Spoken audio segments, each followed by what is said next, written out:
यो कहाँबाट ल्याएको हुन्छ यो हजुर गाईघाटबाट ल्याएको गाईघाट कुन ठाउँ गाईघाट बजारबाटै हो सदरमुकामबाटै हो बजार कहाँ गाई चौक 12 नम्बर गाई चौकी जस्ट तल 5 मिनट डेमगेट डेमगेट हजुर हजुर मेरो पनि घर गाईघाटै हो त हजुरको चाहिँ कता गाईघाट बोक्से ए हाम्रो चाहिँ तल 12 नम्बर को छ डेमगेट अनि विक्रमेको चाहिँ कता हो अलिक तल विक्रम हाम्रो उबाट आउँदै पहिलाको तिमी त्यहीँ जन्मेको हो हजुर 4 पुस्ता भइसक्यो हजुर हाम्रो गाईघाटमा 4 पुस्ता के हो बाजेको बुवाको नाम बुवा त उतैबाट धम्साबाट आएर गाईघाटमा बस्या हो आमा र हजुरबाउहरू चाहिँ गाईघाटमै जन्मेर लगभग 4 पुस्ता भइसक्यो हाम्रो यो खोटाङ जिल्ला भनेको कहीँ पनि हामीले बाँकी छोडेको छैन व्यापार गर्नलाई खोटाङ भोजपुर ओखलढुङ्गा सोलुसम्म गइन्छ हजुर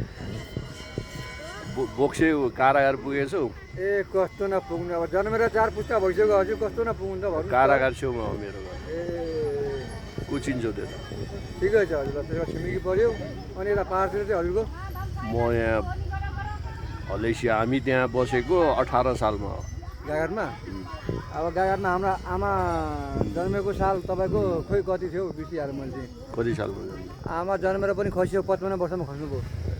ल तिमी हामी एकै ठाउँ हाम्रो बाजेहरू चाहिँ सिराबाट आएर बसेको है आमाहरूको जन्म गाईघाट हाम्रो मामालाई चाहिँ गाईघाट हो विक्रमले राम्ररी चिन्छ हाम्रो विक्रम भनेको हाम्रो छिमेकी मामा पर्यो ल एकदम ल राम्रो व्यवहार